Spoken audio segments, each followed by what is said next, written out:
Right, good evening, everyone. Thank you very much to all of you for joining us for this talk in May. I was just talking to my fellow trustees, and we were saying it was actually May the 19th last year that we had one of our very first talks, which was Cindy Wood talking about graffiti. So it's amazing what we've the journey we've all been on in the year. So in terms of the talk this evening, I know that lots of you have been to lots of these talks and sort of know the setup, but just to go through it for those of you that haven't, I'm just going to go through the running order, then I'll pass over to Bruce Parker to do some introductions, and then Bruce will pass to Jeannie for the talk itself. The talk will probably be about 50 minutes. There'll be an opportunity to ask questions at the end. People generally send their questions on the chat, but you can email me or you can just unmute yourself at the end and ask a question. Any questions that we don't have time to answer, I'm sure Jeannie will be very happy to answer them via email afterwards. Yes, so I'm going to hand over to Bruce. Thank you. Yeah, and just to say, if you could all just make sure you stay muted during the talk, that would be wonderful. Thank you. Thanks very much, Lucy. Yes, hello, everybody. Just looking at it here, and we've got 92 participants, so that means there are going to be well over 100 people. So it's an amazing number of people who joined these talks. It's been absolutely great and wonderful, and thank you so much for supporting it, really. And I know a lot of you have enjoyed all the talks, and this one's going to be no exception. So welcome to this evening's lecturer. Jeannie. Jeannie's been a guide, very well known in the Cathedral to all of those of you who do the volunteering there since about, I think, 2014. And she won't mind it if I say she's a bit of a big cheese too in the whole sort of guiding community. So I'm not going to say much more, but the great screen is of course of huge interest to us all anyway, but particularly so to the friends and to the trustees, because we did vote to spend £19,000 on your behalf to clean it just a couple of years ago, and the pictures actually of the cleaning and so on and the restoration were absolutely amazing in themselves. So enough from me. Thank you so much, Jeannie, once again, and over to you for the lecture. Thank you very much. Thank you, and thank you everyone for coming to listen to my talk on the great screen. I've given it the title Magnificence, Mayhem and Mystery, because these were themes that kept occurring all through my research. The magnificence, obviously, is just a magnificent screen.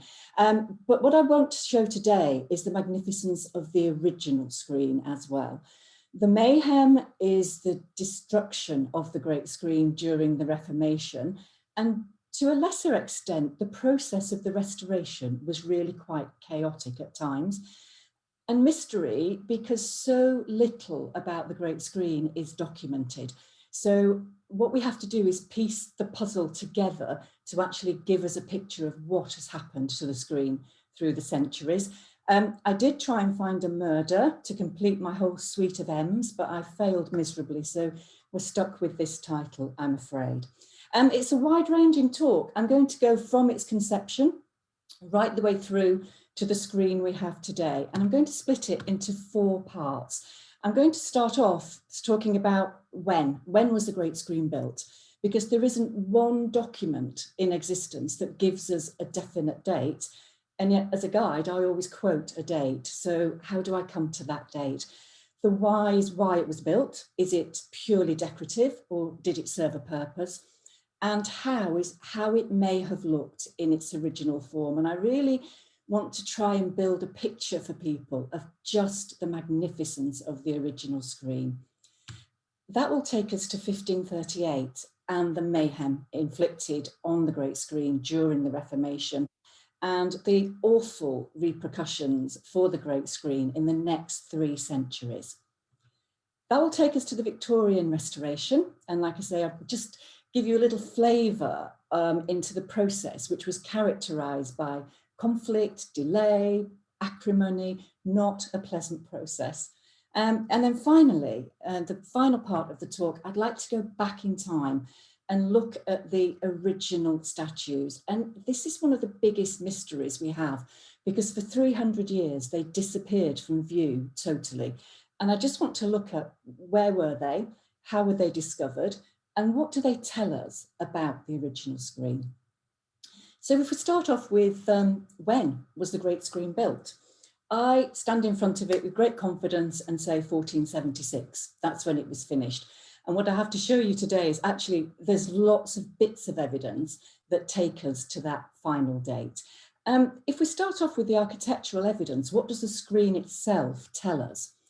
Well, if we stand in front of the screen and we look to the left on the north side, the screen is built into the presbytery arcade. So the presbytery arcade is older. That was finished in 1316, so the screen was built after that date. On the opposite side, the south side, what I've tried to show in this photograph is that Bishop Fox's chantry is actually built into the rear of the Great Screen. And so the Great Screen was finished by the time Fox's chantry was built. That was 1518. And I think it's fair to say the rear of the screen, which you can see here, unlike the front, didn't suffer a great deal of damage during the restoration. And so it's fairly original. There isn't a single pelican on that screen. And those of you who are familiar with Bishop Fox know if he'd had any hand in it at all, it would have had pelicans on. So it's safe to say it actually predates Bishop Fox in 1501. So actually the architectural evidence gives us 2 whole centuries. So it's not terribly helpful. So I then went to look at the influence of Cardinal Beaufort. Almost every article you read starts with the phrase that it was Cardinal Beaufort's money that funded the Great Screen. He died in 1447. But if you look at Cardinal Beaufort's will, there is no mention of the Great Screen at all. He did leave £200 to the priory with no conditions on it. So it's possible that money was used, but it's not definite. It doesn't say so in his will. Much better evidence come from this book that there's a photograph of here. And this is the Registry of the Common Seal of the Priory. And it's basically an official record of all legal transactions and correspondence. Now, luckily for me, this was translated in 1978, so I didn't have to read the whole thing. And there is an entry in this register in November 1447. So it's about 8 months after Cardinal Beaufort's death. And it's a letter. And it's a letter from Cardinal Beaufort's executors. And what it says is there is a sum of gold and silver to be delivered for the making of the high altar.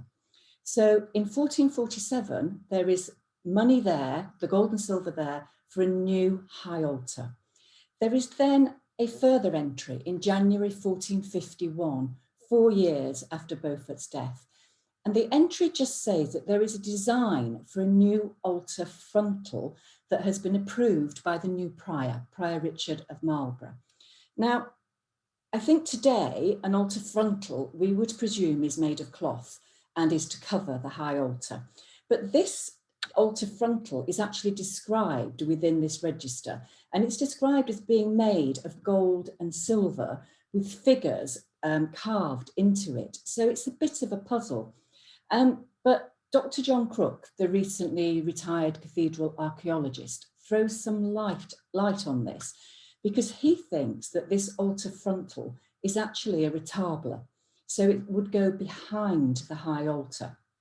And that would make sense. So we know there's a new high altar and a new retabler behind the high altar, all in the planning stage by 1451.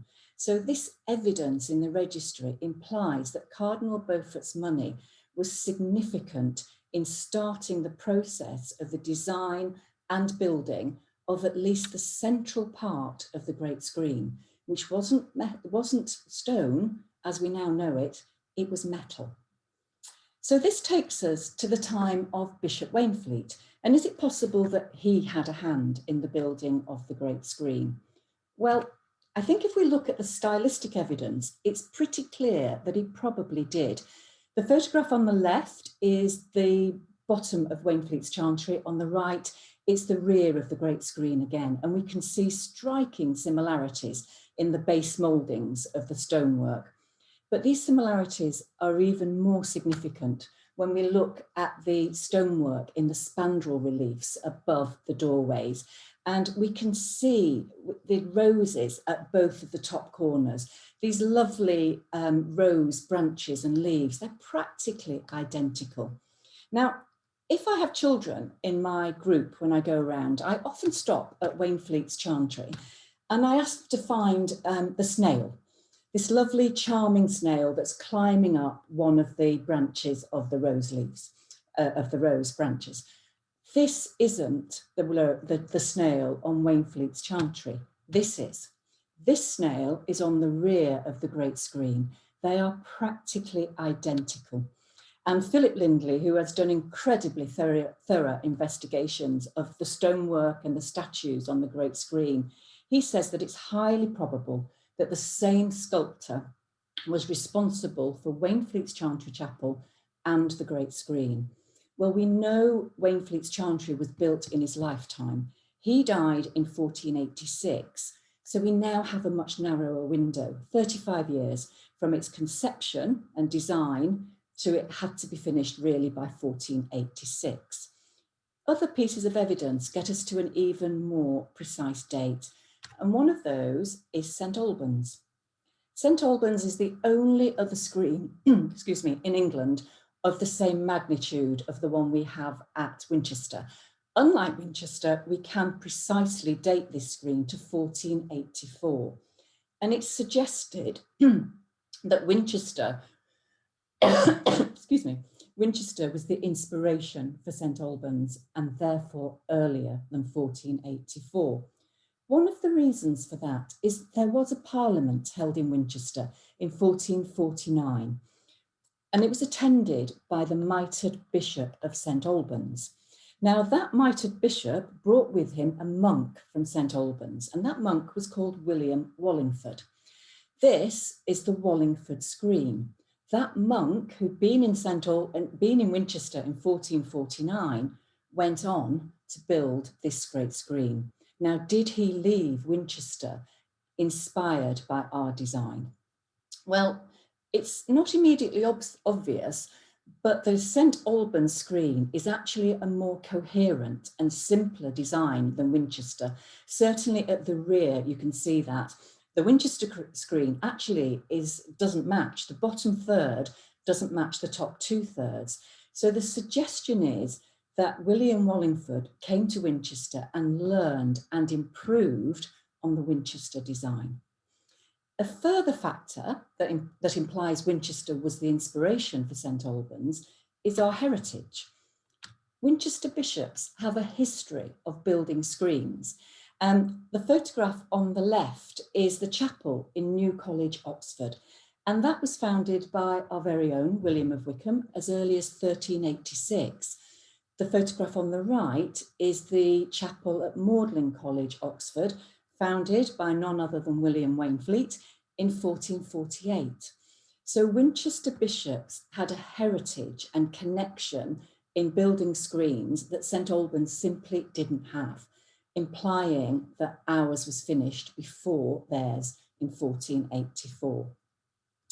The final piece of evidence that really gives us a more definite date relates to the shrine or the translation of the relics of St Swithin into a new shrine. That translation took place on, not surprisingly, St Swithin's Day, 1476. Now, that was actually recorded in the register of Cardinal Morton. It was an elaborate ceremony overseen by Bishop Wainfleet. But in that registry, there is a single line that gives us a clue. It's not immediately obvious, but it says that the relics of St Swithin had been in storage for 20 years. Why had they been in storage? Well, the obvious reason is they had to be, because actually the old shrine was melted down and the silver was reused in the new shrine. So that's one reason. But actually, if we think about it a bit more deeply, they didn't have to be in storage for 20 years. And so the clue is there.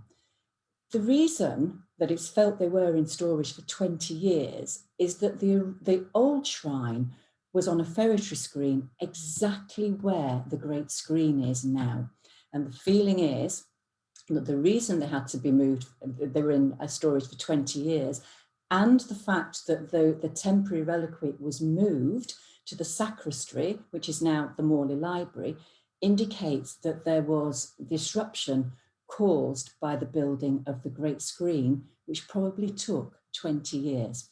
And in fact, the magnificent ceremony overseen by Bishop Waynflete didn't just mark the translation of St. Swithin's relics into a new shrine, but it was the end of the building work that was a complete remodel of the east end of the cathedral, involving a new shrine, 2 new chantry chapels for Beaufort and Waynflete, and the finishing of the Great Screen in 1476. So we do have some confidence that that date is correct.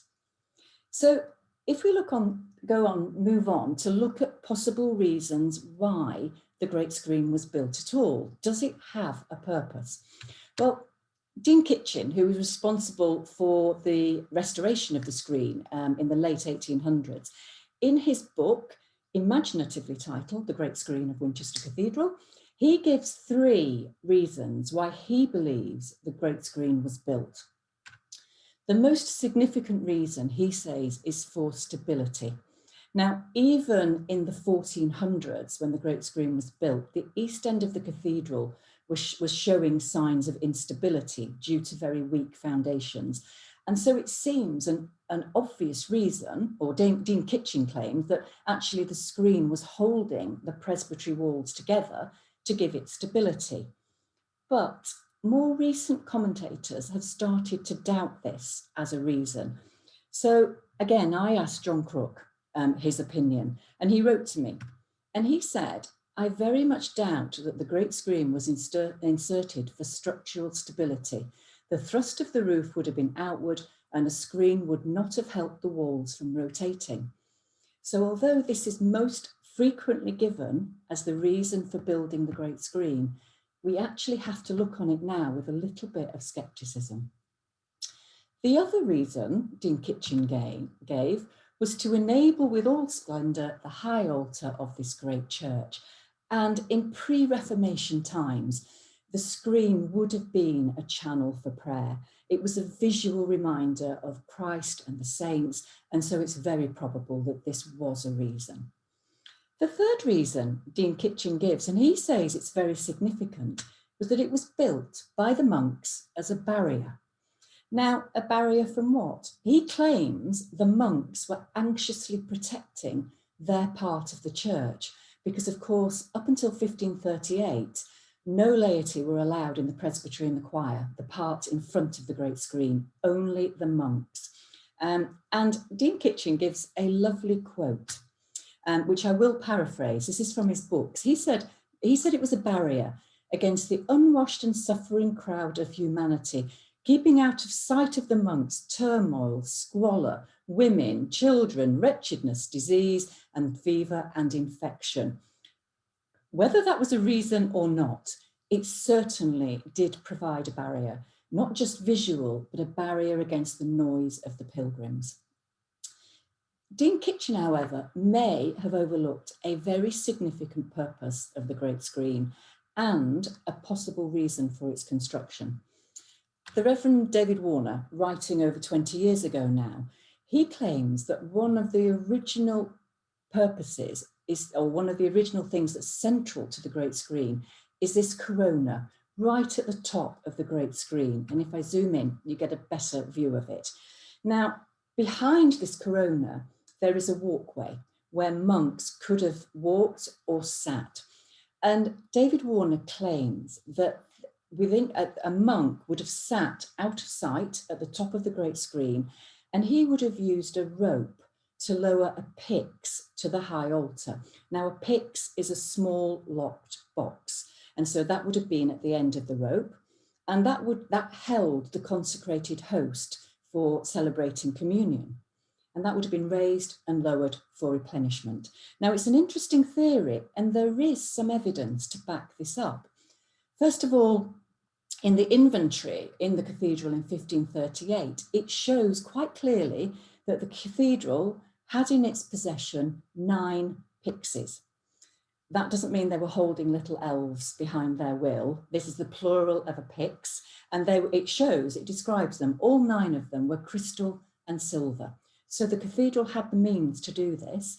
And also within that corona, in the stone inside, there are marks where something like a rope has worn the stone. There's indentations. So there is physical evidence that that may have happened. And if by any chance Beaufort did have anything to do with the instigation of the screen, he was on a crusade against heresy and the promotion of the communion. So that would fit. So do we have any evidence of how the Great Screen could have looked on completion? Well, we have fragments of statues, which I'll come on to, but we also have the inventory. This was an inventory compiled by Prior Basing for Thomas Cromwell, Chief Secretary, among many hundred other titles, to Henry VIII. And this is basically a list sent to Thomas Cromwell, letting him know what treasures the cathedral had ready for him to plunder them. And it starts, and it says, imprimus. So I'm just going to have to, imprimus, or firstly, the nether part of the high altar being of plate of gold garnished with stones, the front above being brodering work with pearls, and above the table, images of silver and gilt garnished with stones. This correlates exactly with the description of the design shown to Prior Marlborough in the registry in 1541. And then he goes on, above that, a great cross and an image of plate of gold garnished with stones. Now there is speculation that this great cross was actually one from Henry of Blois' 12th century list of gifts to the cathedral, because within that inventory, there were 6 crosses. One of them was a very large solid gold cross encrusted with relics and 22 precious stones, including sapphires, diamonds, and emeralds. And then lastly, behind the high altar, St. Swithin's shrine being of plate, silver, and gilt garnished with stone. Just these 3 sentences give us a really great picture of at least central part of the Great Screen. It gives us a picture of opulence and splendor and color, and it's largely made of precious metal, not stone. And it's embellished with jewels. We know the statues were painted. So it gives an image of color. The statues in the central panel had jewels as well. So I think if we try and stand in front of our screen now, this is a very different picture that just these 3 paragraphs are painting. It's actually magnificence on a whole different magnitude than the screen we have now. So it's little wonder that in 1522, Henry VIII proudly invited Charles V, the Holy Roman Emperor, to view the magnificent new shrine and this great screen and show it off. It is slightly more surprising that only 16 years later, he ordered the plunder of all the great screen's treasures. So it is worth just contemplating that in its original form, the great screen only lasted 62 years. So what happened on that fateful night, 21st of September, 1538, that had such catastrophic consequences for the Great Screen? Well, we do know a little bit about what happened because Thomas Risley, who was the secretary to Thomas Cromwell, writes to his boss, Thomas Cromwell, on that night. He writes it while the events are happening, and he apologises for the rudeness of the note because it's written in such haste. And what he writes is that at about 3 o'clock this Saturday morning, we made an end to the shrine here at Winchester. There was no gold or ring nor true stone in it, but all great counterfeits. But the silver alone will amount to 2,000 marks. Have also received the cross of emeralds, the cross called Jerusalem, and another gold cross. The altar will be worth taking down, but it is such a piece of work that they cannot finish it before Monday night or Tuesday morning. And that last sentence gives us an insight into just what a piece of work the Great Screen was. Because the they he's talking about that are going to take the altar down, and bearing in mind the altar was integral to the great screen, are actually named later on in this note. And they're named as the mayor, 9 of his brethren, 2 more named, and others. So at least 15 to 20 men are going to take 4 days and nights to take down everything from the great screen and the high altar. So does that include the statues? We don't know. But I think what this note shows is there is little doubt that over those 4 days in September 1538, the high altar and the great screen were denuded of all their treasures. So what can we see now of the original screen? Well, after its desecration in the Reformation and various remodelings, actually very, very little exists of the original screen. The only medieval statues to describe are actually these little ones in the spandrels above the doors. I've just put them so to put them in context. And if we take a closer look, we can see in the north spandrel, there is, it's from the Visitation, and there is a pregnant Elizabeth holding a scroll. And in the south spandrel, it shows the Annunciation. And on the right, there is Gabriel, lily in hand, waving a stone. And we can see that in spite of years of neglect and whitewash, these very small statues are painted. There are remnants of paint left. So the statues were originally coloured. So if that's all that remains, what did the great screen look like in the centuries following 1538? Well, we don't know, as I say, for certain when the statues were destroyed. It could have been as early as 1538, but it was certainly no later than 1571. Because in 1561, a new bishop came to Winchester, Bishop Horne, and he was an extreme Protestant on a mission to rid the cathedral of as much imagery as he could. And so he issued a set of injunctions against the cathedral, telling them what to remove. And in the second of his injunctions, dated 1571, he says, the tabernacle of images now standing void in the body of the church. The tabernacle is the screen.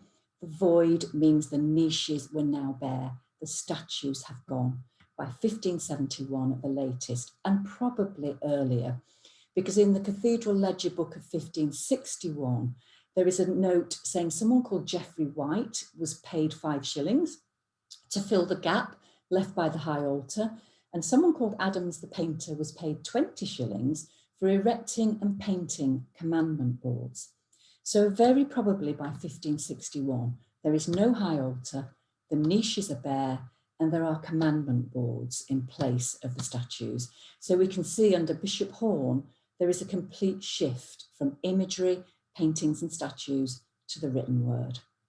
And that's how the great screen remained for just about the next 100 years.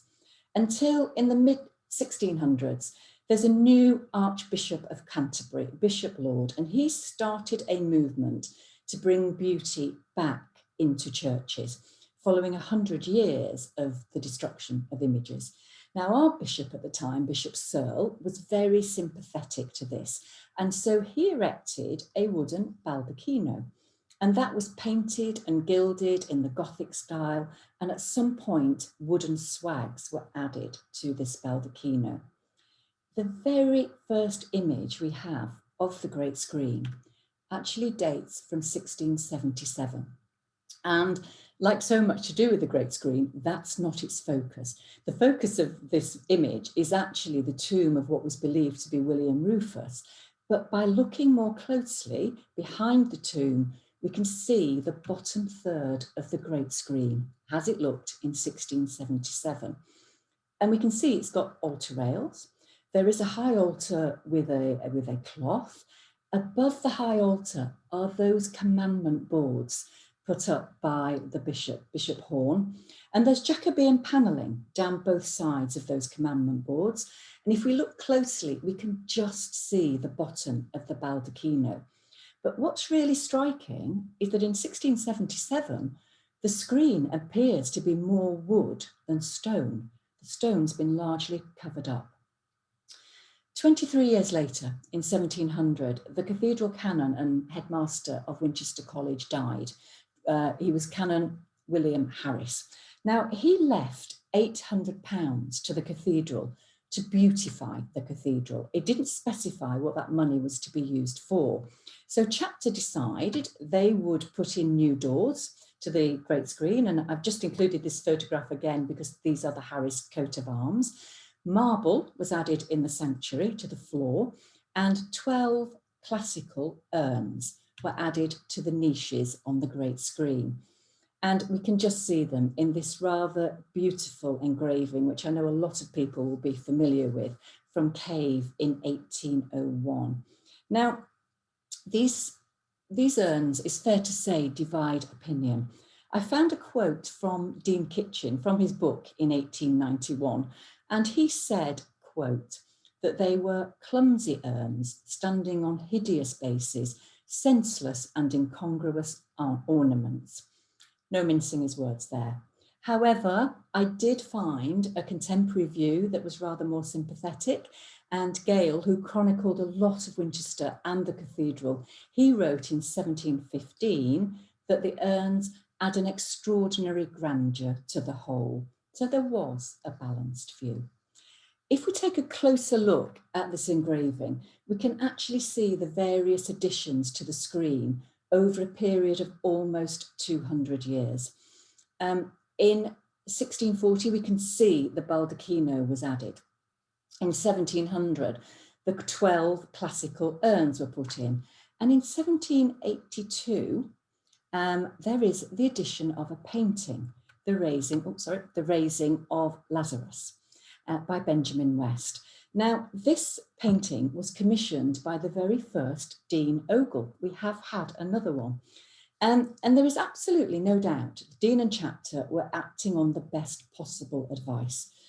Benjamin West was recognised as the best painter of this genre. He was the official painter to George III, and he was the founder of the Royal Academy, and he went on to be the president of the Royal Academy after Joshua Reynolds. I struggled to find a favourable quote for the urns. I couldn't find one favourable quote about this painting. I really did try. And I've just got one here from John Wesley, which sums up the general feeling. He says that he went, quote, with great expectation to see this celebrated painting, but I was disappointed. The colours were far too glaring, such as Christ nor his followers ever wore. When will painters have sense? That, I'm afraid, was typical. This is how the great screen remained until the early 1800s, when the canon George Frederick Nott actually removed all the decoration. The baldacchino was removed, and it's now, of course, partially assembled in the south transept. The swags have also been recycled. They're on the aisle facing the south transept. The urns were removed. We can see there are no altar rails. The Jacobean panelling has gone. Again, that was partially recycled and is now in the Morley Library doors. But most upsetting and questioning of all is the repairs that were needed because all this decoration had been taken away, were made in cement, not in stone. So as you can see from this image, for most of the 1800s, the great screen was really a blank and desolate sight. The first talk of restoration came in 1878 with Dean Bramston, and he approached George Gilbert Scott, well known within the cathedral because of the choir screen and the Wilberforce Memorial. And George Scott really expressed an interest in the great screen. Unfortunately, that was the year he died, and so it never went any further.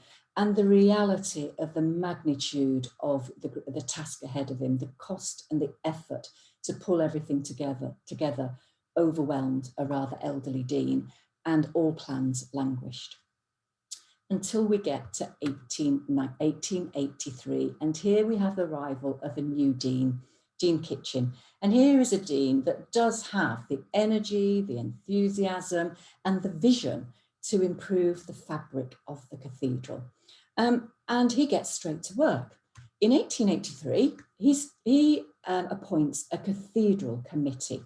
Now, their task is to advise on improvements, restorations, and ornamentations.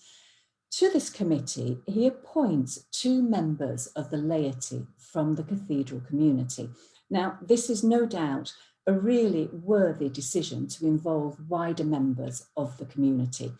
I have absolutely no doubt, though, that it's a decision he came to regret. The 2 members he appointed were Baron Montague of Beaulieu and Melville Portal of Laverstock Park, and it's fair to say that they took their responsibility very seriously. The committee agreed, though, that the Great Screen was a priority for refurbishment, but that £3,500 was needed just for the repairs to the building work. So plans languished for a little while, but the committee agreed that the Dean and Chapter were responsible for the appointment of the architect and the artist for the statues.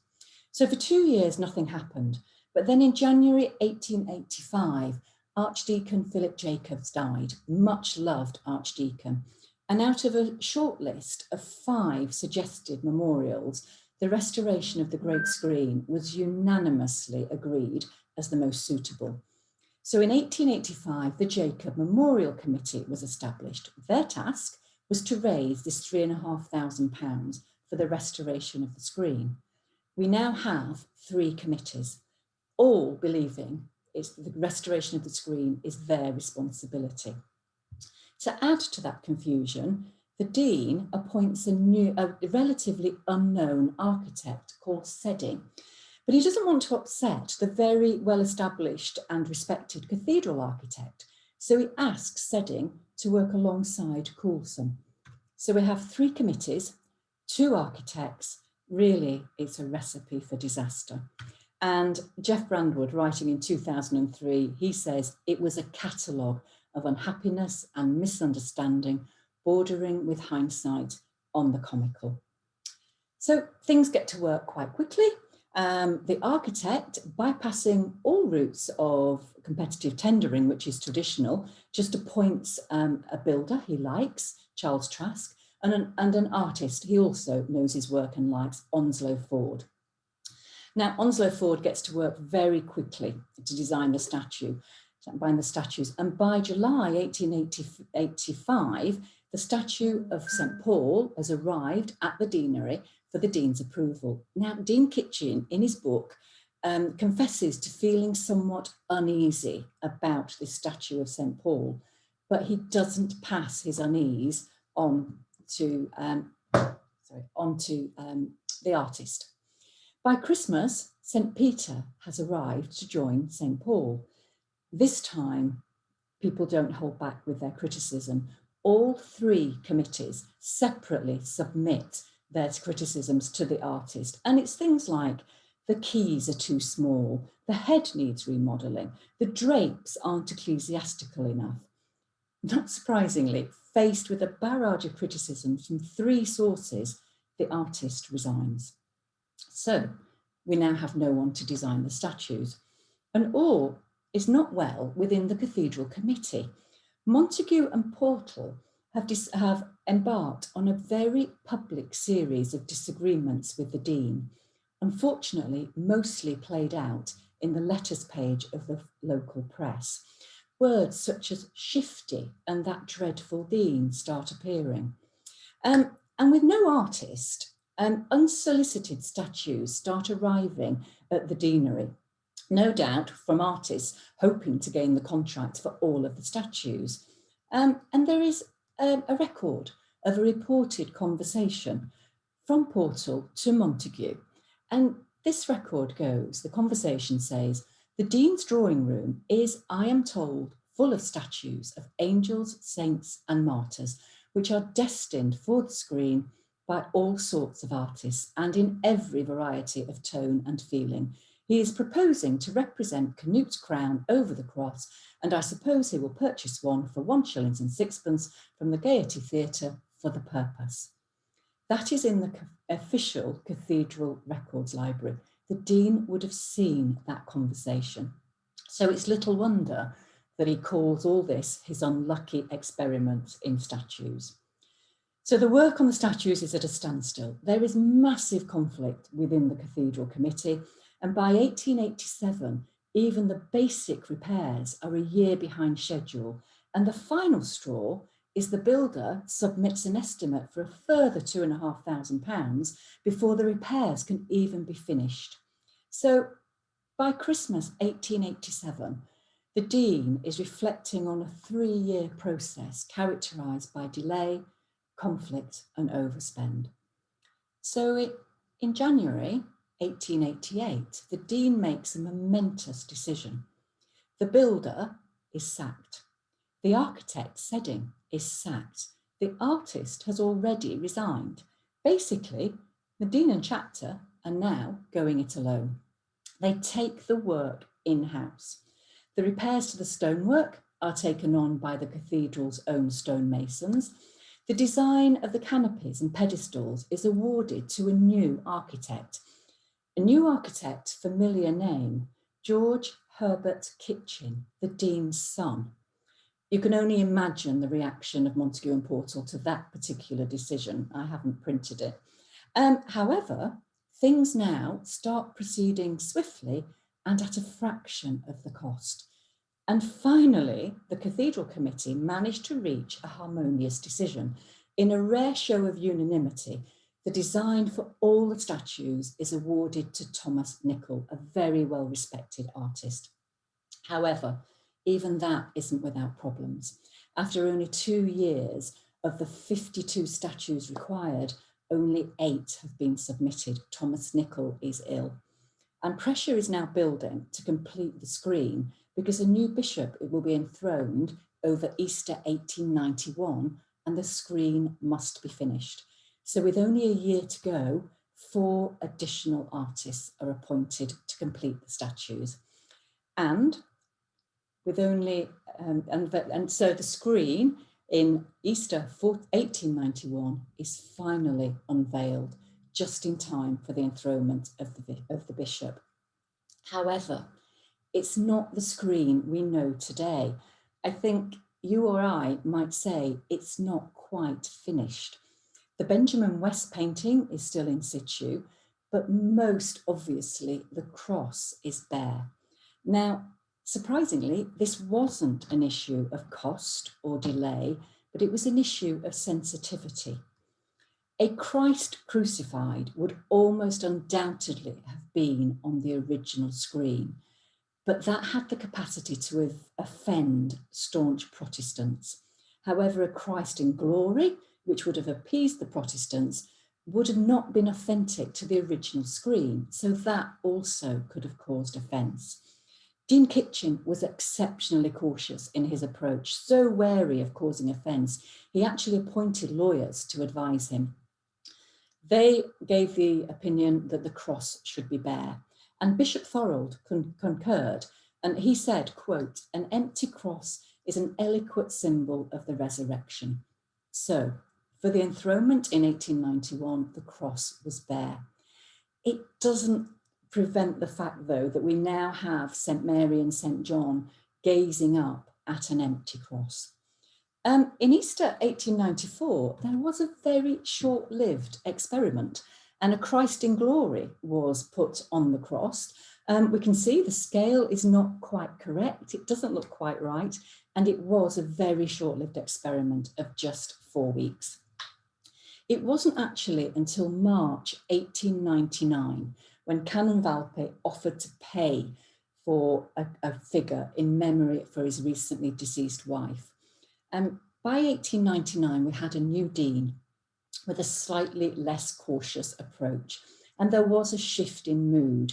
And so finally, the screen we know was unveiled. The Benjamin West painting was sold for £1,500, and the money was actually used for the north window in the Lady Chapel, and a Christ crucified was added to the cross. Where the Benjamin West painting was, we can see we've got the Holy Family and the 6 female saints that we have today. And there we have our magnificent screen, unchanged since 1899. I'd just like to finish by going back in time and by looking at the original statues. Because like I said earlier, for almost 300 years, they disappeared from view. And what I'd like to look at is, when were they destroyed? Where were they hidden? Because no one knew where they were. How were they discovered? And what do they reveal about the original screen? Well, the first photograph we have of the statues actually came from builders who were working in the cathedral. The photograph on the left is from the ferretry, so the area behind the great screen, which isn't open to the public. And we can see it's just a jumble of lots of fragments of stone, not just statues, but sarcophagus, friezes, just abandoned in the ferretry. And then on the right-hand side, the photograph, we have these heads of statues, mainly, organised into rows. It resembles a rather bizarre group photo shoot. The eagle-eyed among you may recognise some of the heads are now on display in the south transept. Even our glorious Madonna is at the top right. Well, the first discovery of any statues was made in 1820, a long time before these photographs. And cathedral architect William Garbett and George Knott took the decision to take the floor in Gardner's Chantry Chapel back to its original level, because at that time it was a whole metre higher than the floor in Fox's Chantry Chapel. At some point it had been raised.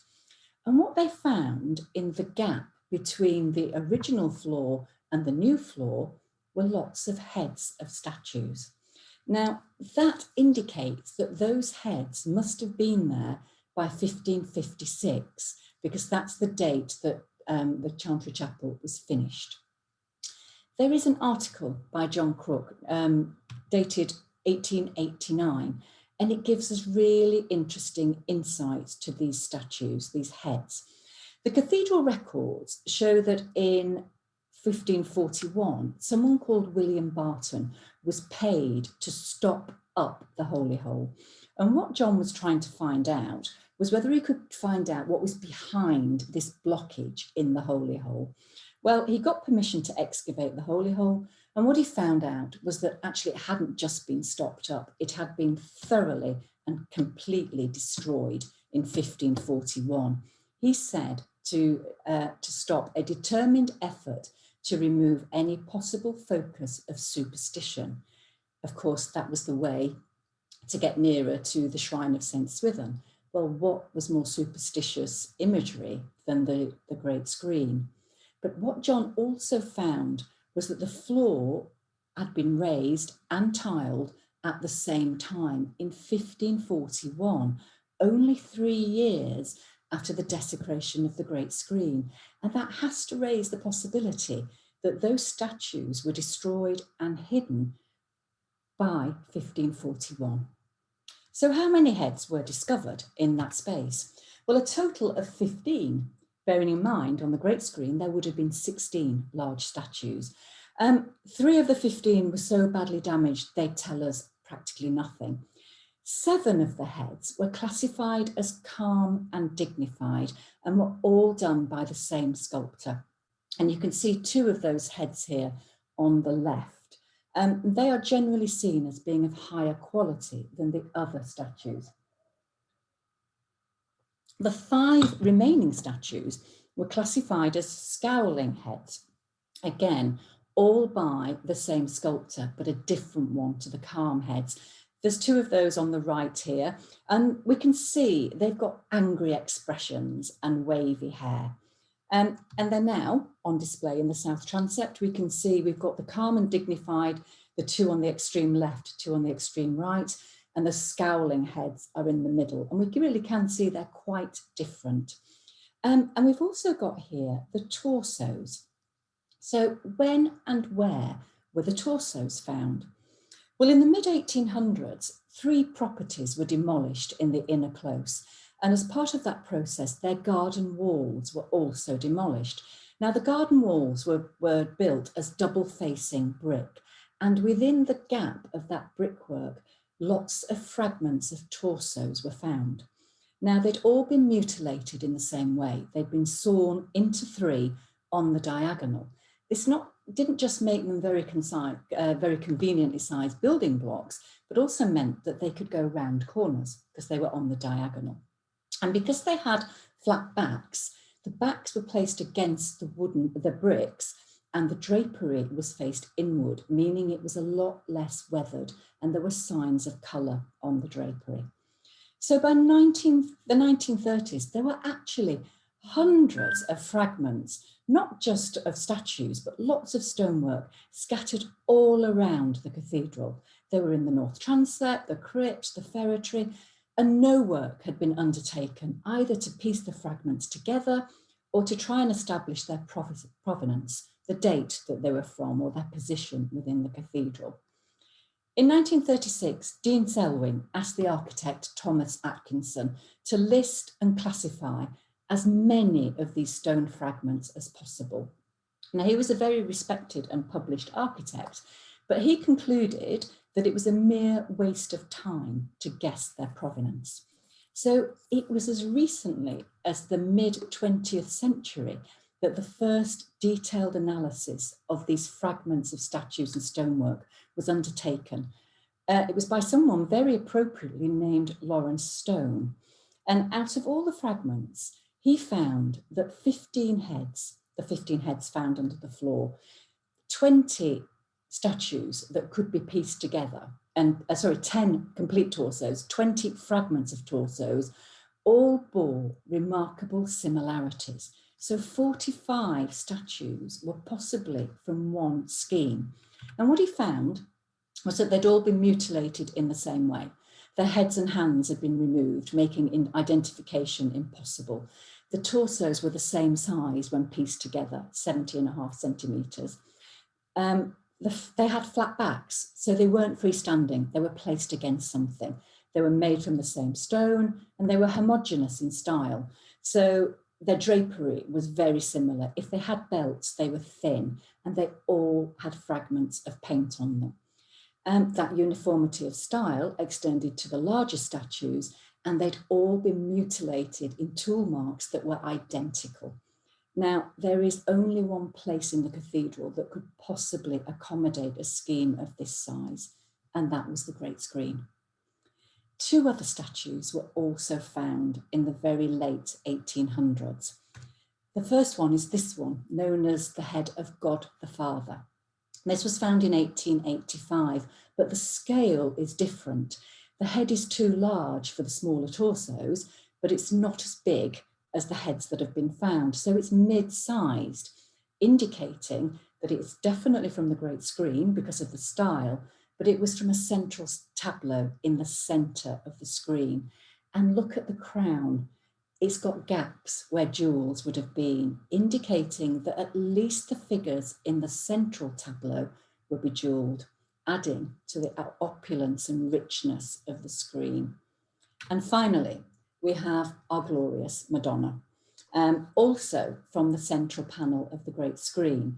And Stone has identified that this statue is a Flemish influence and can date it from the 1470s to 1490, again, fitting in with the year 1476. And again, her headwear has been removed, possibly because it was a tiara containing stones.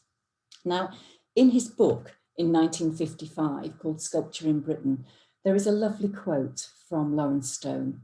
And he says that this Madonna is one of the major achievements of medieval art, and this exquisitely sensitive carving stands by itself without any parallel in this country.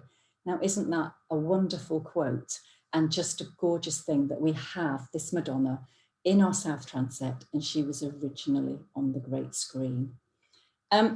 My final slide. I've spent so much time talking about the magnificence of the original screen. So I would just very quickly like to pay tribute to the Victorian stonemasons who gave us the screen we have today.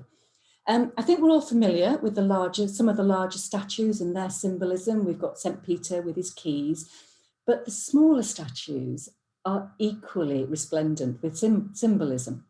On the left here, we have Bishop Fox, proudly holding the college he founded, Corpus Christie in Oxford. But look at the base, his pedestal that he's standing on. Not surprisingly, there's the pelican.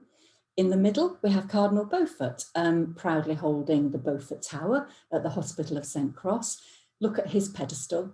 There is the Cardinal's hat, reflecting his status within the church. And then on the right, we have William of Wykeham, holding 2 colleges, including Winchester College, dedicated to St. Mary. But look at the base of his pedestal. Some people will be familiar with his Chantry Chapel and the 3 figures at his feet that we believe are the executors of his will. Those figures are replicated here in his pedestal. Thank you very much for listening. Well, can I just say thank Jeannie for bringing the great screen to life for us tonight. You've given us new insights into its history since the 15th century, and particularly into the people and the statues that populate it. And it'll have new meaning for us when we get back in there. We're very grateful for tonight's talk and all the research you've done. And just to say to everyone, you can also find Jeannie's article in Record Extras September 2018 edition, which sort of leads us into what she's been doing. It's a really good read and I highly recommend it. Now, before I hand over to Lucy for the audience questions, I have 2 questions for Jeannie. First is, which is your favorite statue? The second is, who is your really big hero in the life of the great screen? And you've got plenty of candidates for both. Oh, well, hero is, I'll start with the easy one. Hero is without a doubt Dean Kitchen. Right. I think what he did was amazing to pull in the face of so many difficulties. He pulled together that project and we ended up with just this amazing screen that we've got. Right. So he's my hero. I don't have a favourite statue, Tom. That's really difficult. Well, I suppose I do love Bishop Fox because I love his pedestal. I think that detail is just rather special. Okay, I'll hand over to Lucy. Thank you again. Thanks very much, Jeannie. Okay, well, thank you so much, Jeannie. I know that when I first joined the Friends, we just recently paid for the cleaning of the great screen, which I remember I was amazed how people described it as actually just a big hoovering operation, but obviously quite an expensive one. So I always kind of look at the screen and think about that kind of contribution the Friends have made to its history. So I don't know if anybody's got any questions. I had one question about, was there any evidence about that Cardinal Beaufort paid for the screen? Just wondering what you found in your research about that. I think there is really good evidence within the register of 1541 that his money, his executors definitely instigated the central part of the great screen. So basically what used to be metalwork. There is no mention in that registry at all of the statues and who paid for those. And I think that's almost evidence by omission, because I think if Cardinal Beaufort had paid for it, it would have been in the registry. So I think it's really fair to say that he paid for the central part. I think to say he paid for the whole screen, as so many articles say, it's a bit of a stretch to say that. And can I just say, David Rymel at the Hampshire Record Office really helped me with that research. He was just amazingly helpful. So that's why I think that actually, well, he agrees that we can't credit Cardinal Beaufort with paying for all of the screen, just the central part. Thank you. Just one other question. Just wondering if the current statues, how much do they represent the kind of original statues, and how many of them have been changed? I know obviously there are the more modern ones. Well, the smaller statues don't represent, we have no idea. In fact, the only statue that has been positively identified is a smaller statue. It's St. Christopher, and St. Christopher isn't represented on the screen. Now, it undoubtedly would have been, but it was identified after 1899. So the smaller statue is absolutely not representative of what was there because we don't know. Dean Kitchen claims that the larger statues are based on the original screen. He says something like the same saints, bishops and kings are represented. I puzzle as to how we can know that, because we can't identify them. There is apparently quite a lot of correspondence about how they chose the larger statues in the Hampshire Record Office, but it's been closed, so I haven't been able to get there. But I would say they almost certainly do not represent knowingly who was on the great screen. Okay, thank you.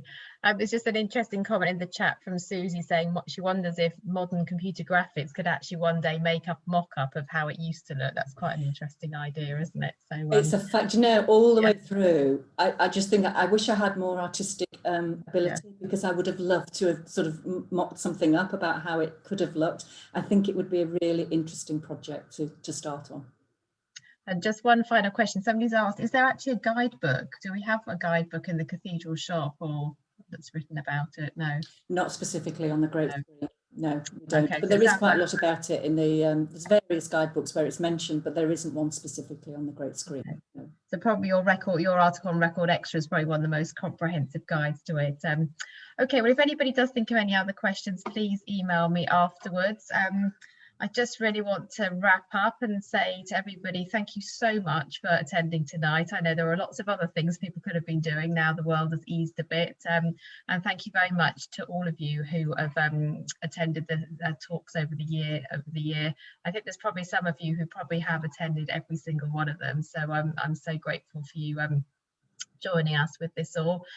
We are now going to be taking a break from Zoom talks. We are planning for our AGM to be in person like it normally is on Saturday the 10th of July. So please put the date in your diary, and there will be a mailing coming out shortly about booking for the various parts of the AGM date. And before that, we do have an event in the Cathedral, which is one of the talks that some of you probably booked for back in the winter of last year. And on the 29th of June, we have Tom Burden coming to talk to us about his life as the his former life as being a headmaster of a choral school. So if you would like to attend that, I'll be putting it in my June news email. But if you do want to come, just drop me an email and I can add you to the list. It will also be available on the Cathedral live stream as well, so you don't have to come physically to listen to it. You can watch it like that, but it won't be on Zoom. It will be either in person or on the live stream. And then we will be making having one Zoom talk around our AGM day to celebrate our 90th birthday, and Tom Watson has been researching the formation of the Friends. So there'll be an event, a Zoom talk on the 7th of July, which is a Wednesday, where Tom will talk us through all the research he's done about the formation of the Friends, which is a really interesting story.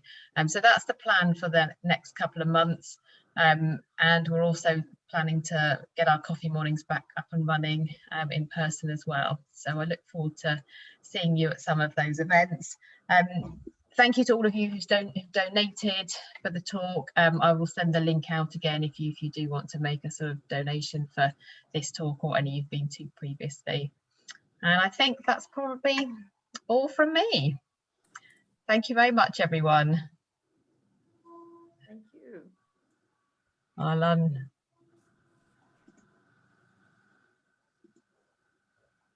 Thank you. Thank you very much. Thank you. Very, very good. Thank you. Thank you very much indeed. Thank you. Thank you very much.